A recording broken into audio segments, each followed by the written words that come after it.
Hi, I'm Claire. I am a full-time self-published author. I have published 7 books and written closer to 10, and in this video, I'm going to be answering your writing questions. I've pulled 5 questions from the comment section of my videos, so videos that I've published in the past couple of weeks, comments, or actually no, comments that I've received on my videos in the past couple of weeks. I just scrolled through them and I picked out a few of them that would be worthy of a longer answer, like about the writing process, and I'm going to answer all those in this video today. I apologize for not having my usual professional filming equipment. I am traveling right now and in between places where I have my camera, and so this is what we get. I'm basically just going to treat this like we're on a Zoom call or a video call, and we're just two author buddies talking about the craft. And yeah, I'm just going to start pulling up your questions and going through them. Let's look at the questions. So the first question is about being a wordy writer. So the question is, I'm just going to read it out loud to you. Based on your page count, 600 plus, it looks like, same as me, you may be a wordy writer. I would love for you to do a video about that. I'm always stressed about word count, even though I'm an indie published writer who doesn't need to worry about the limits of traditional publishing. How do you handle your book sizes and layouts to make the books reasonably affordable? This is a super interesting question, and I absolutely have thoughts on this. So yes, I am a very, very wordy writer. My most recent book, The Love Trials, was 610 pages, and that is after I manipulated the spacing to have it be only 610 pages. Originally, it was going to be closer like to 620, 650. So being a wordy writer really comes with some pros and cons. It does come with a lot of cons, though. I don't choose to be a wordy writer. I just am, and that's how stories come to me. I love fleshing my stories out in a lot of detail, and that's just how things typically materialize. And this is a real problem for me when I'm drafting, just because of how much text I have to deal with. I usually do like between 5 and 7 full drafts of a book, and like if not more. And if it's a really long book, I just have a ton of text to be working with and manipulating. Like my first draft of The Love Trials was 200,000 words. My second draft was 240,000. I whittled that down to, I think, 155 when I sent it to beta readers, and then built it back up to like 180, which is what I published it at. And this is just a lot of text to go through to do that many drafts of. So it was a lot of work and it took me a lot of time. But again, I'm an indie published author. I don't have to stress about the word count from like an industry standard perspective. I can have my books be whatever length that I wanted them to be. And that is one of the big reasons that I didn't bother querying The Love Trials is, I mean, there are a lot of reasons I really wanted to self-publish it anyway, but there was a little second where I was considering querying it, but I chose not to because I didn't want to waste my time because I had like it was just way too long and the story I wanted to tell was way too long. And I was working with beta readers, and all of my beta readers wanted more of things and they wanted the story to be longer too, so it was more fleshed out. And I decided I was just going to write the exact story that I wanted my readers, or that my readers wanted and that I wanted. So the way that I handle my book size is I publish Love Trials at 6 by 9 inches. So that's kind of a standard trade size. Usually YA books are like 5.5 by 8.5, but Love Trials is 6 by 9. So it's a slightly larger book, which helps me fit all of the words on each page. I also chose to make my spacing slightly larger than the standard size in vellum. I bumped my spacing up a tiny bit, which is why it's 610 pages. I could have gotten it down to 500 and something if I hadn't done that, but I felt like it was too crowded on each page and I didn't want it to be really hard to read. I wanted the pages to feel very, very easy to read. But the problem with having so many pages in a book is that there's typically an amount of money that readers are willing to pay for a book, and that book or that amount of money doesn't really change depending on the size of the book. You can have a really, really long book or a like book half that size, and readers will be roughly willing to pay the same amount for that book. People aren't necessarily looking at how many pages a book is when they're deciding to buy a special edition of a book. They're just wanting the super pretty special edition.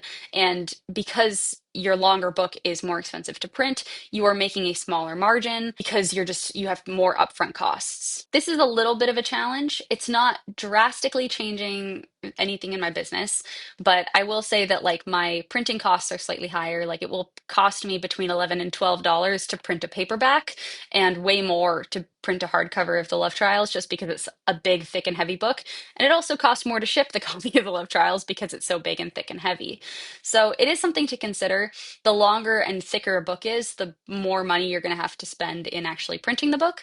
The other thing to consider is that for the amount of text there is, if you sell it as one book, and you are not like doing Kindle Unlimited page reads, you're just doing book sales, you are selling like 600 pages as one book and are only getting like the royalty amount for that one book instead of, I don't know, breaking that up into five books and then selling, each one for a different like $5 chunk and then making five times the amount of money that you would otherwise on one sale. This is not always possible, but I know some book series that are basically the length of a 600-page book, but they just break it up into four or five books and then charge separately for each little installment of the book. I can't write like this. This is just not how stories come to me. I've read series like this, and it kind of frustrates me when I get to the end of it and I'm like, this is not a completed storyline. Like, this just feels like we've barely started the story, but it's structured in a way where it kind of works, and readers on Goodreads I see are very happy with it. I haven't been able to figure out how to write a book like that, and I like having a completed story arc. But there's definitely something to be said for the business of splitting books into smaller chunks. Another thing that you can consider is if you are in Kindle Unlimited, the more pages that you have in a book, the more page reads that you will get and the more money you will get. If someone reads your book in Kindle Unlimited, you will get more page reads the longer your book is, so you earn more. Does this really outweigh all of the other cons? Not necessarily. Is it more profitable to write more smaller books? Yes. But it really depends on whether you can do that and still have your books be very high quality. At the end of the day, quality is always what's most important. And so I focus on writing the highest quality story that I can. And if I'm able to write a slightly shorter, really still super high quality story, then that is great. And the day that that happens, I will be very, very happy. But my focus is always on quality. But that's what I have learned about writing long books from a business perspective. All right, let's see. Our next question is, have you tried traditional publishing? Have you sent your manuscripts to publishers before deciding to self-publish? If not, why haven't you tried traditional publishing? So I have only queried an agent, I think, once in my entire life, and that was in high school. And I have never traditionally queried. I just like went to a writer's conference and that agent wanted to see my manuscript, and then I sent it to them. And I got very politely rejected and got a very long list of reasons why, and that was very instructive and actually like taught me a lot. But I have never sent my manuscripts to traditional publishers, but that was a choice. I have never wanted to traditionally publish. I am very open to one day wanting to traditionally publish, but at this point in my career, I'm super happy with self-publishing. The reasons that I have chosen to self-publish are that first, I wanted to have a lot of control and creative control over every single step in the process.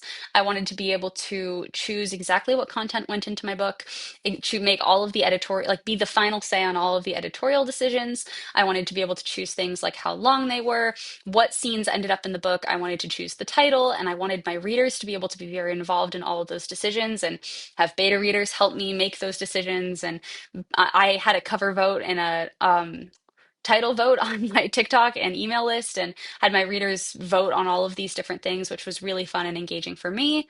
I also wanted to have full control over things like the pricing, things like holding on to all of my own rights. I wanted to be able to make the marketing decisions for myself. Like if I was going to market on TikTok, which tons of authors have to do anyway, I wanted to be able to control everything about my book. I wanted to be able to update everything, control the pricing, run sales whenever I wanted to. Because if I was going to be doing a lot of my own marketing anyway, I wanted to be able to have access to all of the controls. I also wanted to be able to earn a higher royalty rate if I was going to be doing more of the marketing. I want to be able to earn more of the royalties. Holding on to my rights was also incredibly important. I'm in the process of producing an audiobook because I have all of the audiobook rights, and that's been really cool because I'm going to be able to work with a full cast, and I've been able to choose every single actor to voice all the different characters that I wanted, and I've assembled this whole team together that's going to bring my vision to life exactly as I had intended, and that is very, very exciting too. Self-publishing has been really great for me also up until this point because it's forced me to learn a lot about the business, learn how to connect directly with my readers, and learn how to find people who will also love my stories as much as I love writing them. So it's made me learn a lot about marketing and just kind of made me wear all of the hats. I've made a couple of videos about this in more detail. If you want to go check them out, I can link them in the description of this video. All right, the third question from that I pulled from the comments is, how can I tell the difference between my writing actually needing improvement and me just being overly critical of myself? Oh man, as a perfectionist, I completely understand where you're coming from here. I have felt that, and I deeply, deeply know exactly how that feels. Being overly critical of yourself can be a superpower. If you can put it in the right box and not let it shut you down and not let it go too far that you want to give up on writing completely and never write another book, it can be incredibly helpful in leveling you up as a writer.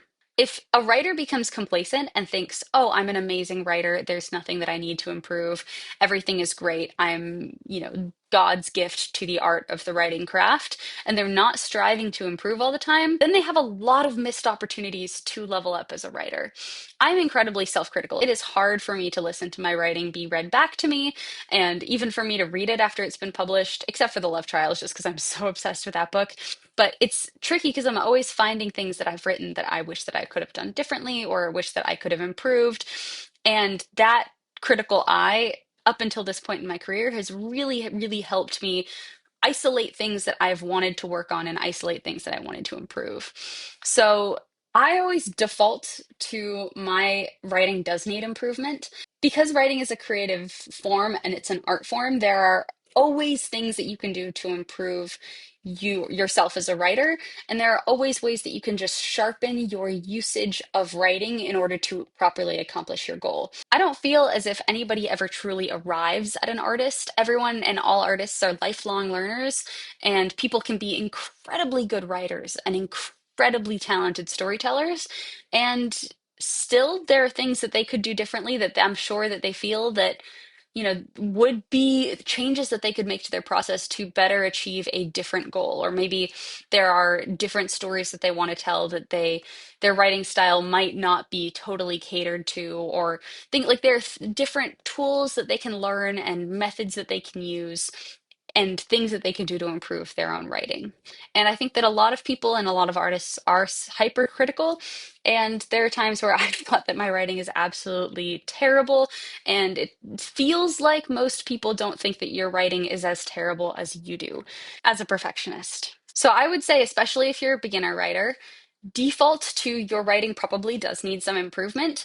And if you are critical of yourself, just lean into that being critical because it's going to push you to become better and it's going to push you to improve. If you celebrate yourself all the time and you're not pushing yourself to become better and you're not critical of yourself, then you're not going to get better as a writer. So, yeah, I would definitely recommend to lean into it. All right, let's see what else. We got 2 questions left. All right, so this next question is when you get feedback from beta readers that totally contradicts what another reader said, how do you decide whose advice to follow? This is why getting feedback from many beta readers is very important. Just getting like your 2 close friends to read it when one of them maybe isn't really a reader, and let's say that you write contemporary romance and one of your friends isn't a reader and doesn't read much, but is reading this as a favor to you, and your other friend loves to read, but really primarily reads sci-fi, and those are your 2 beta readers, their preferences and feedback are going to be very colored by their experiences and the things that they like to read. These are not the people that would naturally be reading your book. The friend that is reading it just because they know you and they want to support you wouldn't be picking this book up off of a bookshelf. Same with the sci-fi friend. So while it can be really tempting to just find friends and beg them to beta read for you, the feedback that they give you is not necessarily going to be very helpful to you. So what I recommend doing to find beta readers is to market your book like you're trying to sell it. This is also a good way to test the best way to find your readers and like the best way to market this book idea. Like if you go on TikTok and you make videos sharing your book's premise, trying to drum up some excitement, then you can learn what hooks actually are interesting to people. And any reader that is hooked in by that hook is more likely to be one of the readers that you come across while marketing your book in real life. The feedback that that reader gives you is going to be more valuable than the aforementioned fictional 2 beta readers. This is also why it's really important to get as much feedback as you possibly can. If you only have a sample size of 2 and one person says to do this and one person says to do a different thing, you don't really know who to follow. But if you have 10 beta readers, then you might have, 2 people that say to do one thing and 8 people that say to do another thing. The 8 people are the majority, and so you would follow the majority. I used a beta reading team of like 100 to 200 people on my most recent book, The Love Trials, and that was the first time that I'd ever done that because I had gotten so much interest in beta reading, and I really wanted a large sample size, and it was absolutely incredible and so profoundly helpful to be able to have that many people read it because I could judge off of a really large sample size what things were working and what things were not working for my intended audience because I found all of these beta readers totally organically through actual social media marketing. I've made a couple of videos about finding beta readers on the channel, so I can link those in the description of this video too. Okay, and the last question that I'm going to answer in this Q&A video is, hi Claire, I'm an indie author and just really overwhelmed by how many things you have to do to be in this career. Do you actually have to do all of these things to succeed? First of all, hi to another author. And I absolutely also understand this feeling. There are so many things that are involved in being an indie author. You wear all of the hats, and you are the person that does all of the things. Like you create the product, you design the product, you market the product, you fulfill the orders if you sell direct. Really, you're just a one-person show that does all of it. And that can be really overwhelming, and it can feel really impossible. And there are times where I've been so overwhelmed by all of the things that I have to do that I just want to turtle and just not do any of it. Like I just want to give up on all of it and just hide from everything. But the thing that has really helped me get through periods like that has not been like, oh, buck up, just try to do it, just work a little harder.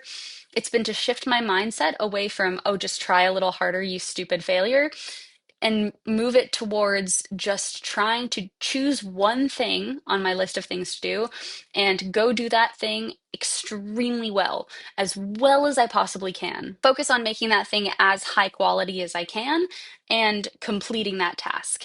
And then once that task is complete, feeling really good about having completed that task, and then do it again the next day. And keep going with that one task until it no longer feels very hard.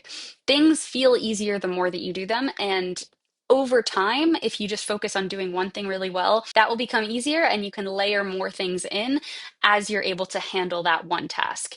And over time, your capacity to be able to do more things is going to grow, but it only grows from successfully completing smaller tasks and getting used to them so they become easier. You do not have to do all of the things in order to succeed as an author, nor should you. All you have to do is the things that directly connect you to your readers. Depending on what you write, certain social media platforms might be more successful for you, or certain advertising platforms may be more successful for you. And you are only going to find that out by actively going out there and trying to connect with those readers and trying all of them and seeing what clicks. Depending on the kind of person you are, like you might love social media and it might be a great fit. If you really, really don't like it and your readers are not there, it's probably not a good place for you to waste your time. And paid advertising might be where your efforts are better spent. But it's better to choose a couple of things and do them really well than try to spread your attention over many, many things and not do any of them well. So that's what I have for those 5 questions in this short little Q&A video. I hope that those were interesting questions. If they were, I'd be super grateful if you wanted to like this video and also subscribe to my channel. My name is Claire Fraze, and I am a full-time award-winning independent author who's published 7 books and who makes videos on this channel sharing actionable writing tips that helped me make my own writing better. I hope you have a fantastic week, everybody, and as always, happy writing.